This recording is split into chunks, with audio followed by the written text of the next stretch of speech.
That Monday morning when I opened my garage door, I didn't expect to be greeted by what looked like an entire Amazon warehouse's worth of lost cargo. Stacks of cardboard boxes were crammed from one side to the other, obstructing everything from my tool shelves to my gym equipment, even my backup fridge, which, by the way, was still humming away quietly beneath a box labeled Zaz Lights 2008. At first, I genuinely thought I had been robbed, but by the most polite thief in the world. There were no signs of forced entry, nothing was missing, just an army of mystery boxes taking up residence in my garage as if they were paying rent. I stood there, keys still in hand, staring at the mess. The only thought in my head was, is this some kind of HOA ritual? Like, if I open the wrong box, will I summon Karen? Now, let me explain. I live in an average suburban neighborhood. You know, manicured lawns, two-car garages, and a plethora of labradoodles. We also have a Homeowners Association, HOA, which of course is run by Karen. Yes, that's her name. She's the type who would fine you for having a Halloween pumpkin that isn't seasonally neutral by November. The woman has a clipboard, a measuring tape, and binoculars she calls her compliance kit. So naturally, I assumed this had to be some sort of mistake. Maybe the boxes were meant for someone else, or perhaps the delivery truck had mixed up the addresses. I checked the lock on my garage door, still intact, no signs of a break-in. Cautiously, I approached one of the boxes, pried it open, and found binders, notebooks, and more paperwork. Flipping through one, I noticed it was labeled Vendor Logs 20192022, and nearly every page had Karen's signature on it. That's when it clicked. This wasn't a mistake. It was a hostile takeover of my garage. In an attempt to process the madness, I walked over to Karen's house, just 5 doors down. Her home is so aggressively beige it could be used in military camouflage tests. I knocked, and when she opened the door, she flashed me that smile she reserves for people who breathe too loudly. Before I could even speak, she cheerfully said, "Oh, good, you saw the boxes. I was hoping you wouldn't mind holding on to them for a few weeks." No apology, no explanation, just smug confidence as if she was doing me a favor by giving my garage some purpose. "It's just temporary," she added. "We needed a secure location for HOA records while we renovate the clubhouse storage room." I'm not unreasonable. I can be a team player, but using someone's garage without asking first, that's not teamwork. That's trespassing. I told her firmly that she had no right to do that and that she needed to remove the boxes immediately. She scoffed as though I had asked her to shovel coal. "Technically," she said, and I swear I'm not making this up, Section 14B of the HOA Charter allows for emergency community storage under board discretion, and I am the board. I asked her to show me the charter. She told me to look it up, so I did. There is no Section 14B. The closest thing to it is a section about paint color restrictions and one about flag sizes. Here's the kicker. I was out of town for a weekend camping trip when Karen timed her little heist. She waited until she knew I would be gone, then used her HOA key access to open the side gate to my backyard, override the garage's emergency panel, and stash her boxes inside like my garage was some glorified trash closet. To add insult to injury, she left a note on the wall saying, "Thanks, HOA appreciates your service," as if I had volunteered for this. That night, I sat in my kitchen, rage-eating leftover pizza and staring at the garage door. My tools were trapped, my gym was blocked, and my backup fridge had a suspicious odor. I could file a complaint with the HOA, but given that Karen is the president, that would be like asking a fox to investigate a missing chicken. She clearly thought she could get away with anything. Why wouldn't she? Everyone else just went along with her ridiculous rules. One neighbor told me Karen once measured the height of his grass with a ruler and fined him $50. Another said she banned inflatable holiday decorations because they violated airspace harmony. But this was different. This wasn't a flamingo in the yard or a mailbox painted the wrong shade of taupe.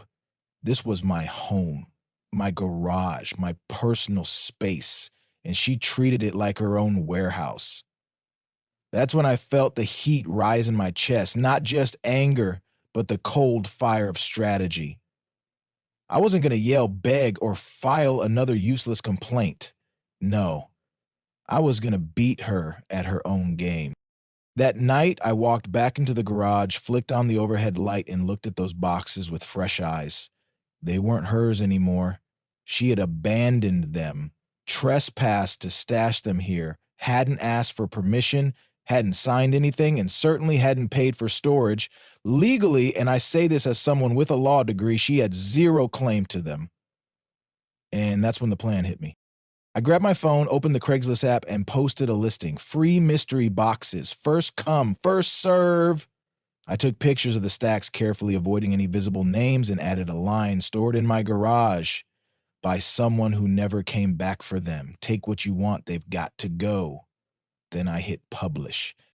I had no idea what I had just set in motion, but the next morning, the truck started rolling in, and Karen, well, she had no idea what was about to hit her. By the time I had forgotten about the listing, at least until the first knock on the door, I was jolted awake from my cereal-induced stupor. A man in a faded tank top holding a reusable shopping bag grinned like he had just won the lottery. "You still got those free boxes?" he asked. I blinked and pointed to the open garage. He didn't say another word. He just marched right past me and began digging through the boxes like it was a garage sale. Within 15 minutes, 3 more people showed up. One of them backed a trailer into my driveway.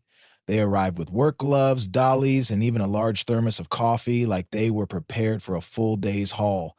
I stood by the door, arms crossed, watching this parade of opportunists rifle through Karen's cardboard kingdom like raccoons at an all-you-can-eat buffet.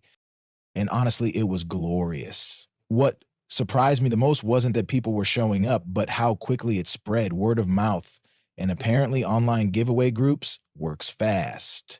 Someone posted about the haul on a local community page. Garage full of free stuff, lots of office supplies and mystery items. That was all it took. Within an hour, cars were double parked down the street. Neighbors I hadn't spoken to in months wandered by just to see what all the fuss was about. It was like a pop-up market run by chaos itself. People were pulling out boxes, opening them on my lawn, holding up objects and asking, "Is this part of it?" And every time I smiled and said, "If it's in the garage, it's yours." The real fun started when people began uncovering what was inside. It wasn't just decorations and binders. Some boxes contained bizarrely specific HOA documents, financial records, neighborhood security notes, and even some dusty old surveillance cameras. One woman, a retired librarian, opened a crate and gasped, "Are these HOA violation reports from 2015? She pulled out a manila folder labeled AED Unauthorized Mulch Usage, Anderson Lot 14. People started passing around papers like high school gossip. But the best moment came when a teenager found a box full of laminated photos, dozens of them, of people's lawns taken from strange angles. Someone asked if it was a weird art project. I didn't have the heart to tell them it was probably Karen's personal archive of neighborhood infractions. Around noon, Karen's beige monstrosity appeared, rounding the corner and screeching to a halt in front of my house. Her mouth was already open mid-scream before the engine had even turned off. She practically tripped over her orthopedic sandals as she shouted, "Stop! This is a crime! Those boxes are private property!" She shoved her way through the crowd like Moses parting the Red Sea, yelling at people to return what they had taken. Some folks just laughed and kept loading their trunks. Others shrugged and walked away. A few, looking confused, asked Karen, "Ma'am, are you giving these away or not?" One guy, holding a box of security tape, said, "Is this part of the giveaway?" Karen snapped, "No, those are mine." I stepped forward calmly. "You left them in my garage without my permission. I assumed they were abandoned." She turned purple. That's not how property works. I'm the HOA president. You're obligated." I cut her off. "Actually, you're trespassing. This is a private property dispute. You want the law involved?" I pulled out my phone. "I'd be happy to call the police and explain how you used a garage code override to enter my home while I was out of town." Her mouth opened and closed like a malfunctioning puppet. Some of the onlookers stopped loading and turned to watch. It was like a live-action courtroom drama. Karen finally lowered her voice. Look, I didn't mean for it to go this far. I just needed a place to keep some things temporarily. I smiled. You should have asked. I assumed you'd be reasonable. She muttered, that was your first mistake. And then from the crowd, someone held up a small, clear container saying, hey, this box has a ledger from 2020 with HOA dues and vendor payments. Shouldn't this be in a safe or something? Karen turned as white as a ghost. That's not supposed to be here, she whispered. And that was the moment I knew I'd won. The floodgates had opened. Karen's carefully constructed facade of control had been shattered. The neighborhood was seeing her for who she really was, and as I watched her scramble to retrieve her precious boxes, I couldn't help but smile. Halfway down the road, Karen made one last-ditch effort to rally some sympathy. You're all going to regret this. This is illegal, she cried out. But a voice from the crowd quickly responded, so is breaking into someone's garage. Karen froze, clearly caught off guard, then stormed back to her car, peeled off without another word, and vanished down the street. The moment she was gone, the crowd erupted into applause. A few people even high-fived like we had just won a community softball game. It was absolutely ridiculous, but in the best way possible. As the last boxes were taken and the driveway was finally cleared, I stood in the now empty garage, hands on my hips, soaking in the moment. Karen had tried to impose her control under the guise of HOA authority, thinking she was above any consequences, but in the end, she had gambled on my silence and lost, all in front of an audience. That evening, I kicked back on the couch with a cold drink and scrolled through the videos that had been uploaded to a local community page. Karen shouting, neighbors hauling boxes, me calmly shutting her down. One video had already gotten hundreds of likes, with someone even setting it to dramatic classical music and dubbing it Karen versus the internet. It was a satisfying victory, but I knew it wasn't over. Karen was too proud, too drunk on power to let it slide. She would come back, and when she did, she'd be armed with more than just HOA jargon. The storm was coming, but what she didn't know yet was that I wasn't the same quiet homeowner she had once pushed around. She wanted a war? Fine. I had already won the first battle. 3 days later, Karen reemerged from her bunker of rage. I half expected her to show up with the police or lawyers, but instead she went full tyrant mode, wielding her favorite weapon, the HOA emergency meeting. No warning, no notice to the neighborhood, just a hastily printed flyer slapped onto the community board and slipped under a few select doors. The flyer, written in bold, frantic lettering, read, mandatory, hey, HOA meeting. Topic, property theft and breach of community trust. The kicker? She didn't even bother to distribute it to everyone. No, just her loyal inner circle. Ellen and Greg, the couple from the cul-de-sac who thought Halloween was demonic, and of course, Gary, her lapdog treasurer who once got fined for putting out his recycling a day early. Despite the clear bias, I showed up. I brought popcorn, figuratively, of course. I also brought Sherry, my neighbor who had filmed one of the more viral videos of Karen's meltdown during the box giveaway.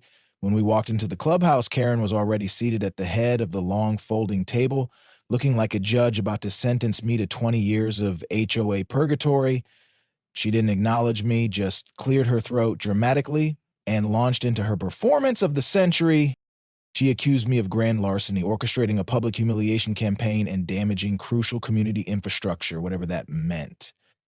Apparently, in Karen's mind, those cardboard boxes were the equivalent of the Liberty Bell, and I had tossed them into a burning dumpster. She passed around a printout of the Craigslist listing, highlighted in neon yellow, as if to say, this is betrayal. And when it was my turn to speak, I didn't bother standing. I just leaned forward and asked one simple question. Karen, did you ever get written permission from me to store your items in my garage? She hesitated, blinked, and then replied, as president of the HOA, I don't need explicit permission for temporary storage in the event of emergency preservation of community records. Is that in the charter? I asked. She nodded far too quickly. Section 14B. I slowly pulled a stapled packet from my folder. There is no Section 14B, I said, then added, I've read the entire HOA charter twice. In fact, I brought copies in case anyone else wants to check. There was a long pause, a genuine silence. Doubt was starting to creep in. Gary reached for a copy. Greg leaned forward. Ellen narrowed her eyes.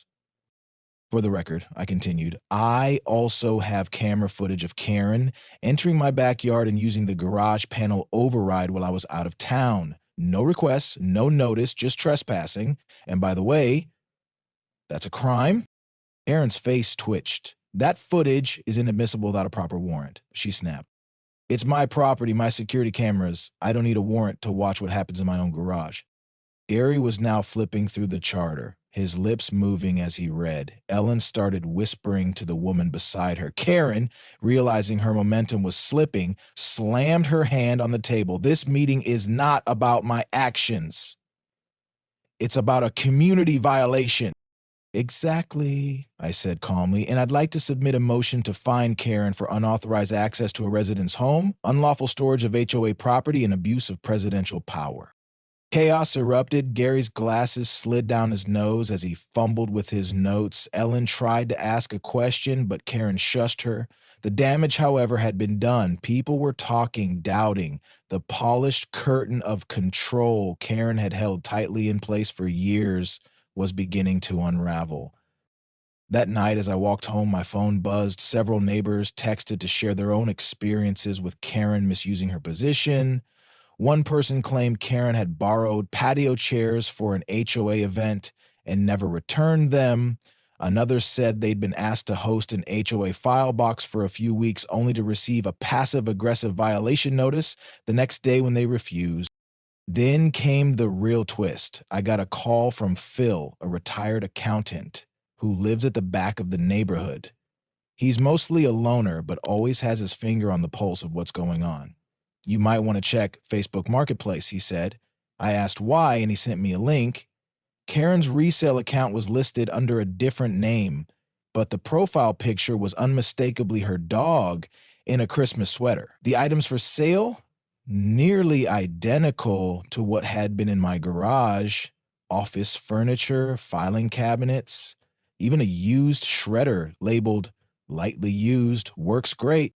I stared at the screen, stunned. She wasn't just hoarding HOA materials, she was flipping them for profit using neighborhood resources. That explained her frantic need to get those boxes back, not for privacy or pride, but because she was losing inventory. I took screenshots. Every listing, every image, every timestamp. Then made another call to my cousin, Laura. She's a paralegal and loves petty justice. When I told her what had happened, she said, "Oh, she's cooked. That's mail fraud, misuse of funds, potentially tax evasion, if she didn't report the resale income. Want me to help you draft a formal complaint?" Yes, I did. By the end of the week, I had compiled a packet so damning it could have been a true crime documentary. I called it the Karen Report. Inside were testimonies, screenshots, financial inconsistencies, and a copy of the HOA charter with all the fake rules Karen had invented highlighted in red. I even included a QR code linking to the garage giveaway video, which had now racked up over 12,000 views. I didn't send it to the board. I didn't send it to Karen. I sent it to every single resident in the neighborhood, slipping it under doors, dropping it in mailboxes, emailing it to the addresses I had.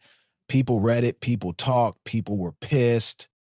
Karen had spent years controlling the neighborhood like a miniature dictator, but now the curtain had been ripped down. The whispering turned into shouting, and for the first time, there was a loud public demand for change. I knew what was coming next. The annual HOA election was only days away, and this time, people were paying attention. Karen would fight back. She always did, but this time I had truth, proof, and about 70 of my neighbors behind me. She wasn't ready for what was about to happen, and honestly, neither was I. Election day arrived, and it felt like a storm cloud that had been gathering for years. The annual HOA meeting usually only drew about 15 people, most of them dragged in by their spouses or lured with the promise of free coffee. But today, the parking lot was packed. People stood in clusters outside the doors, murmuring with an electric sense of anticipation, like they were waiting for a sports final or a courtroom verdict. And you could feel it in the air. Something big was about to go down. And at the center of it all was Karen. She stood by the check-in table in her usual beige pantsuit, her smile too wide, her mouth twitching every time someone walked by without acknowledging her. Flanking her were Ellen and Greg, her loyal foot soldiers, but they were looking less enthusiastic than usual. Maybe it was the buzz in the air or the quiet glares from neighbors they used to ignore with impunity. But something was off in their posture. They were nervous. And Karen, despite her practiced poise, couldn't hide the crack forming in her confidence. Inside, the chairs were arranged in uneven rows and a folding table sat at the front, like a sad version of a presidential debate stage. Karen took her seat, dead center.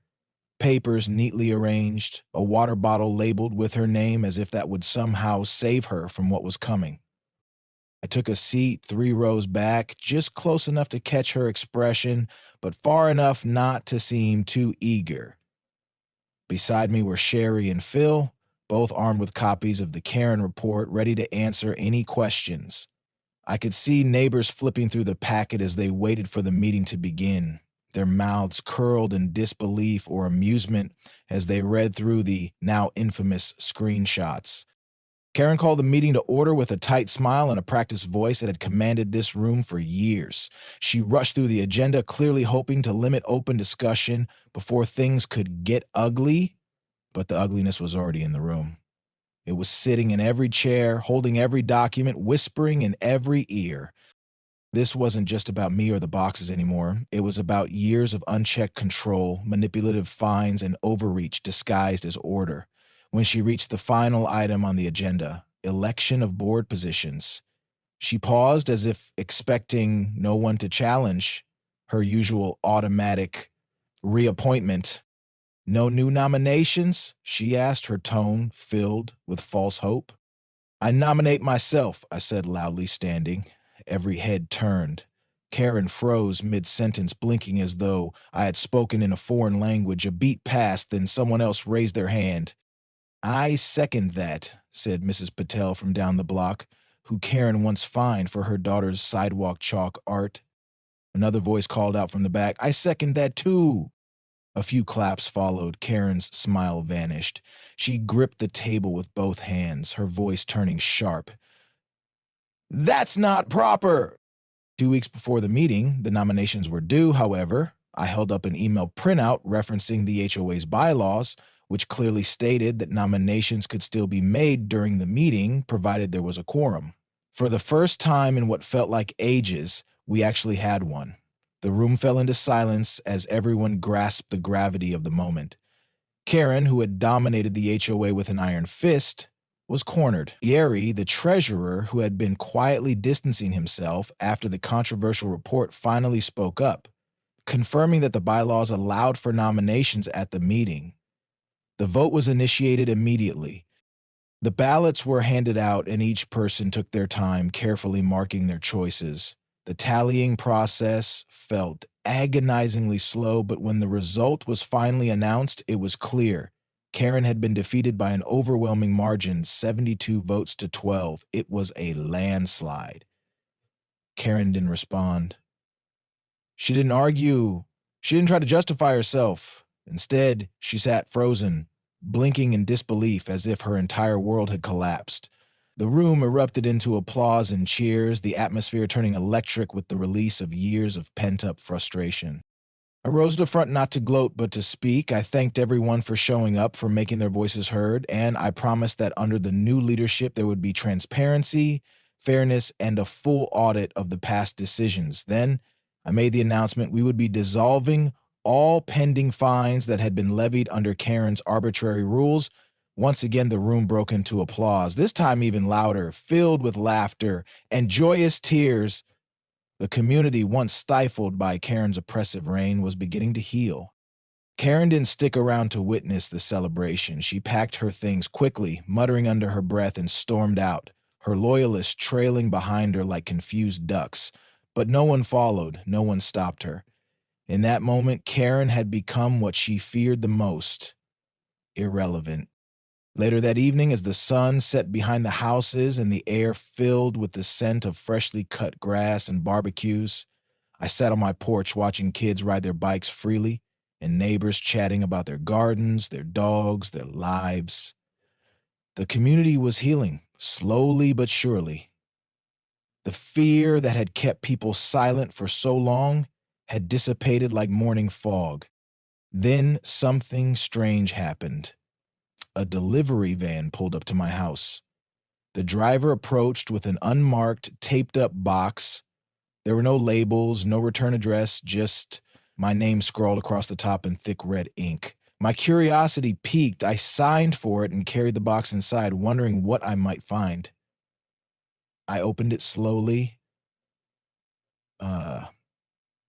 revealing a collection of files, more HOA documents, but these were different. Some were yellowed with age, while others looked freshly printed. There were internal emails, notes, and even a ledger detailing questionable expenses, inflated vendor payments, extravagant gifts labeled as community enrichment, and a receipt for a spa retreat that Karen had categorized under leadership development.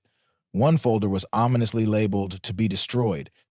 As I flipped through the documents, the weight of what I was seeing hit me. This was bigger than anything I had uncovered before.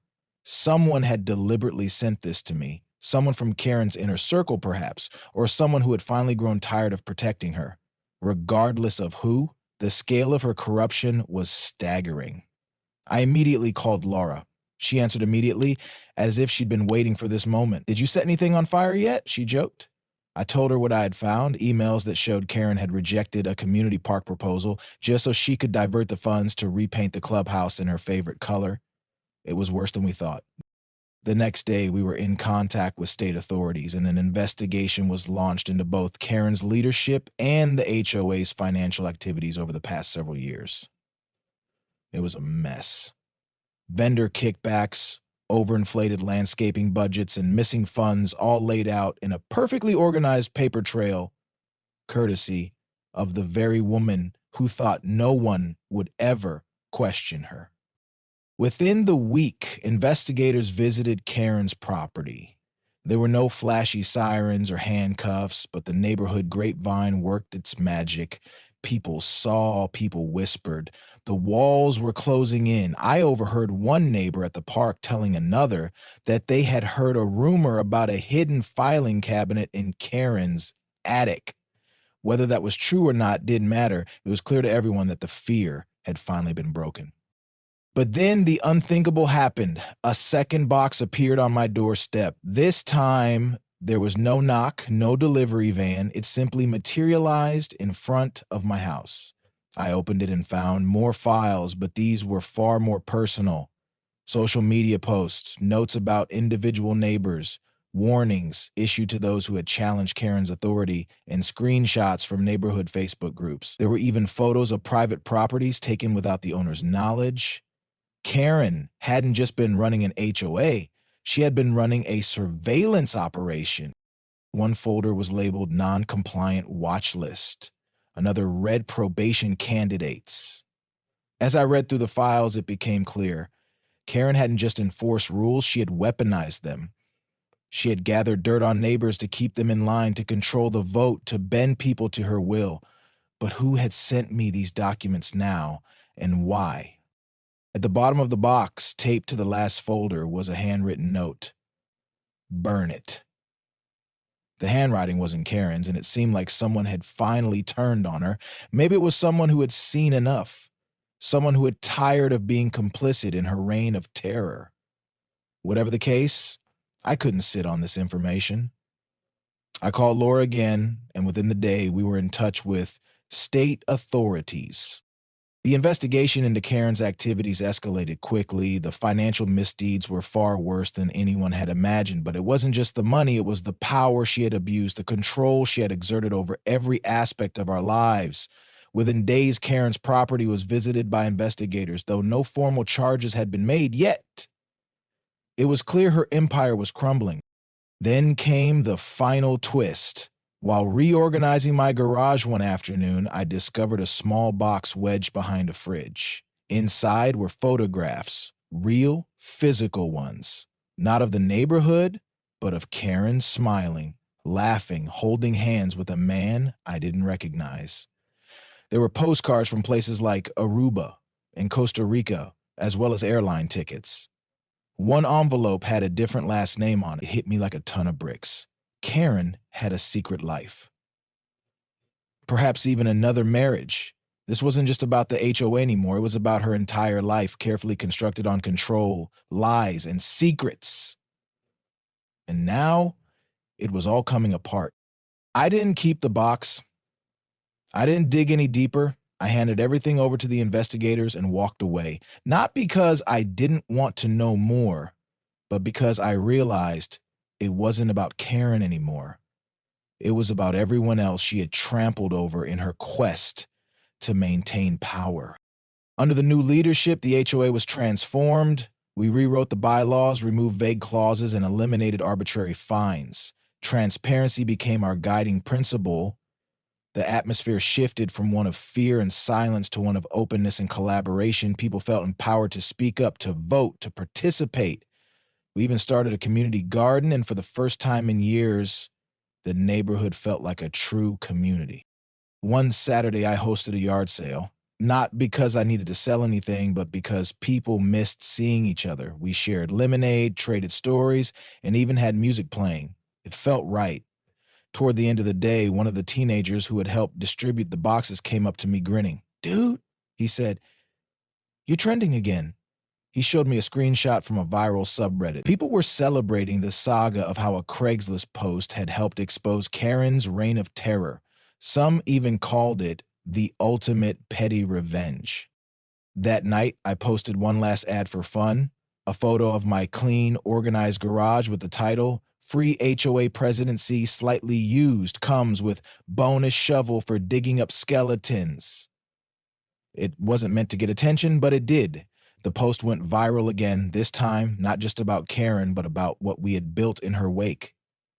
People from other neighborhoods reached out, asking for advice and sharing their own horror stories. HOA reform through petty revenge had become a small but mighty movement. Eventually, Karen sold her house and disappeared quietly. No farewells, no goodbyes. Rumor had it she moved out of state, trying to start fresh somewhere else, or maybe just to a place where no one knew her history. As for me, I didn't run for HOA president again the following year. I didn't need to. We had a board of real people now. Neighbors, not enforcers. I still get asked about the boxes, though. People laugh when they bring it up. It's become part of the neighborhood lore, the time a garage became the birthplace of a revolution. Sometimes, all it takes is one act of outrageous entitlement to tip the scales, and one act of bold, delicious revenge to set things right.